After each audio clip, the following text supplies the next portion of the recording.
Look, Hollywood, that's your boy, Hollywood. He put you.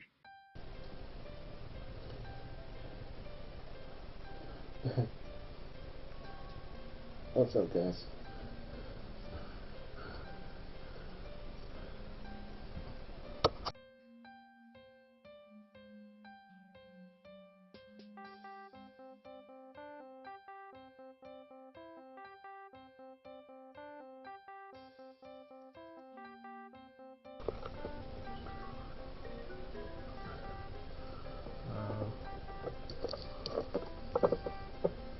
So I think what we're going to do is we're going to talk about, and I hope you can hear me, we're going to talk about this, which is the last animation that I've done. So I'm going to try and describe it briefly, and then after I've described it, you guys can make your mind up and tell me if you think my work or my art is heading on a nice path that seems interesting and enlightening for viewers. So check it out. Yes, it is my idea, and yes, I did come up with it 100% myself. And how did I do it? I believe I've already told you, but you have to watch my previous videos. And how I did it was, I just took a lot of the theoretical theories that we have today, and I decided to apply negatives. Negatives meaning illogical sense. A lot of stuff that we see nowadays is absolute common sense, and it's very smart and it's mad intelligent. And you know, when I'm going through it and I'm trying to see it and I'm trying to find out how does space work, I ain't got a clue, because they're using extreme level maths, maths where, you know, they start talking, it's almost like different language maths, stuff that I don't recall learning in school. So I'm guessing it's stuff that you mainly learn, if not nowadays, via curriculums. Then it would be the higher education in college or universities, high-end universities, no doubt. Or unless it's a certain maths institute, like you've really got to take up maths, and you know, like you got a first degree, you got a second degree, you got a third degree.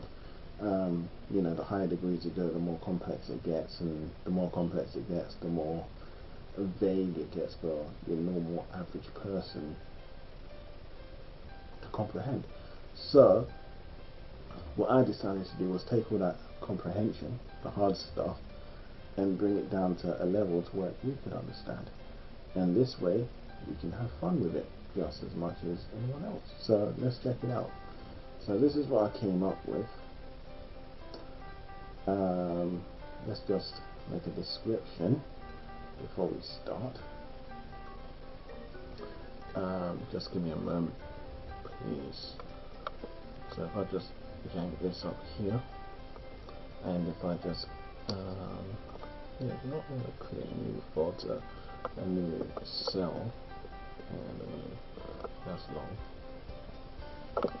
Just give me a minute.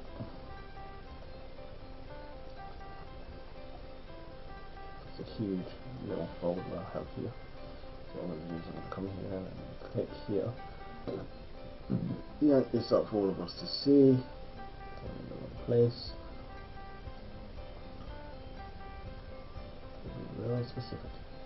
Right, now what I'm going to do, sorry if I come out of the camera a little bit, so just put up with me for a little while.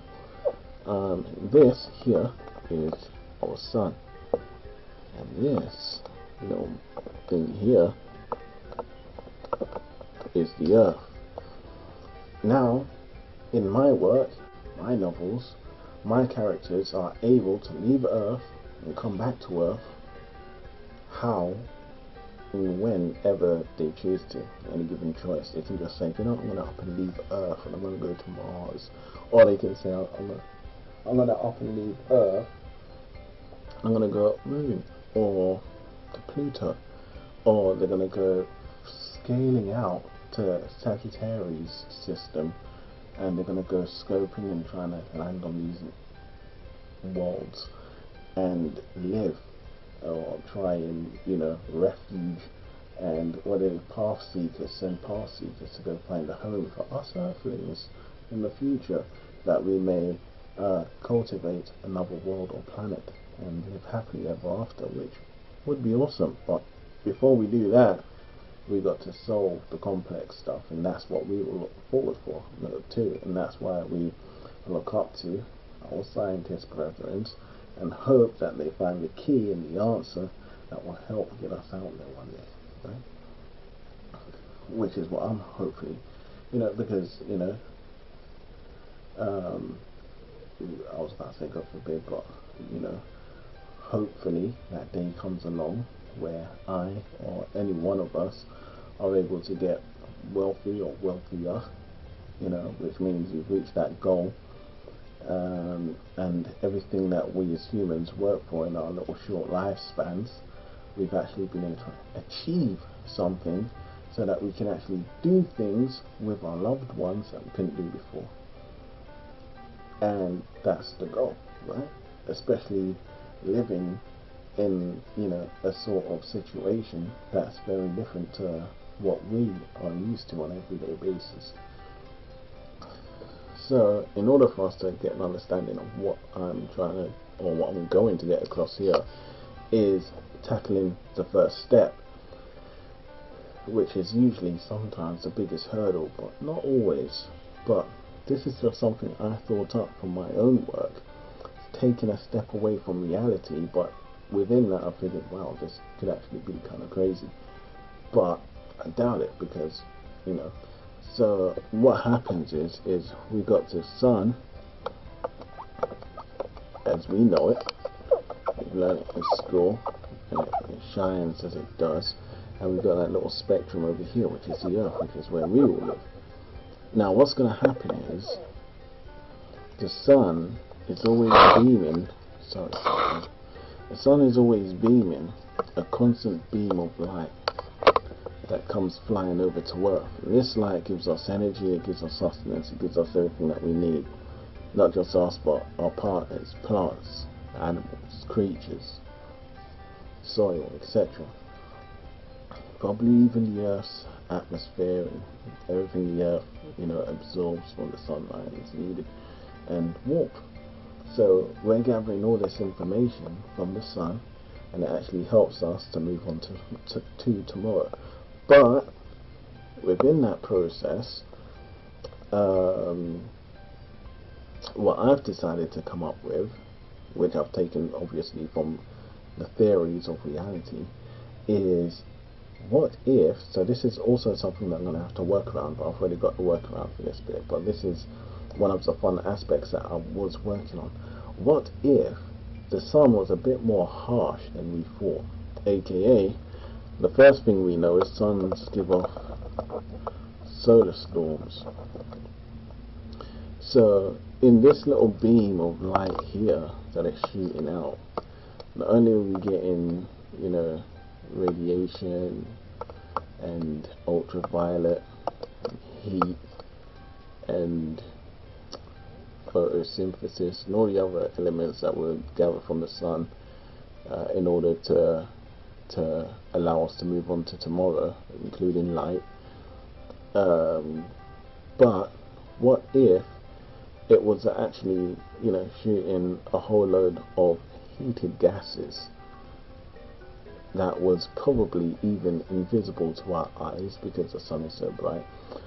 Or what if the sun was protecting us from a cloud of heated gases that we actually can't see, because the sun's influence is so immense, it's almost beyond our comprehension. And we can understand this because Pluto is so far away from us, and to travel to Pluto is quite a mission. So what I did was, as I said, I made up a little illustration, and this is what I came up with. So what's going to happen is the sun is doing its everyday thing, but our protective barrier, Earth's protective barrier, now shelters us from all that raw material that's being blasted to us from the sun. So as the material beats off of this kind of invisible protective system that cloaks our Earth, which I believe we've been taught to know as the protective barriers or the magnetic field, that stuff smashes onto, well, that, and that allows us to absorb the right amounts of all the nutritions we need from the sun in order to move on to tomorrow. Now, this is supposed to be like as if you was looking through, let's just say it was like X-ray vision or some sort of vision that allows you to see the raw natures of space. And what we can't see with our naked eyes, like we can't see, well, I was going to say we can't see light, but technically we can. But we can't see oxygen, and we can't see the wind. Technically we can, but unless there's some sort of disturbance or interaction, technically you can't see the wind, and etc, etc, etc. But if we was given a special pair of glasses in order to see the raw natures of life, maybe this is what it looks like. And all that gas that we're seeing here, technically we can't see gas. Some gas are colorless and odorless. But here, what we're seeing, and technically it would kind of be like that in space, but but what we're seeing here is what I've tried to create here is an actual visual enhancement to allow us to see what kind of dangers are lurking outside this little bubble we call Earth, which is loving, it's kind, and it holds us within its bosom, protecting us from the raw natures of space. And the raw nature of space, the first hostile element that we come across technically is our own sun. And as it pumps out all this radiation and it pumps out all this I guess you could use the word gamma and ultraviolet and photosynthesis and light and heat, probably a whole load of debris, and it's coughing up a whole load of its nonsense that it obviously ejects, and it goes flying over to the Earth and it smashes off of our magnetic field, which I didn't highlight in this. I left it invisible just to help us to see how vulnerable the Earth actually is. But there's a point to all this, besides my work and besides science. But we can see that the Earth is close. We want to leave the Earth. Okay, so I believe we can also we want to get on a rocket, as it were, and we want to blast off on Earth, and we want to come out into all of this area here, which is actually supposed to be black, but and in order to do that, that rocket is going to leave from here and it's going to come flying out, and chances are we're probably going to fly away from the sun, because if we fly towards the sun, it's going to get too hot. But look at how small the Earth is to all this debris, yet alone the sun, the star.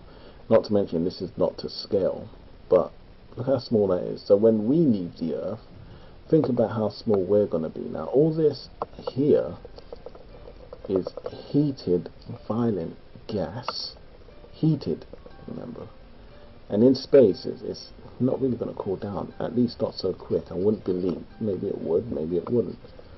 Remember, I'm not a professional here, I'm just taking basics and I'm trying to create something interesting. All this is extreme heated gases, and this extreme heated gas reaches Pluto. So that's quite a push. Now the reason why we're not pushed out of this little rotation, this is because the Earth is gripped to the Moon, and it's gripped to all these other planets that would be out here, as well as it's gripped to the Sun. The Sun holds us, which is another very important point. The Sun's gravitational pull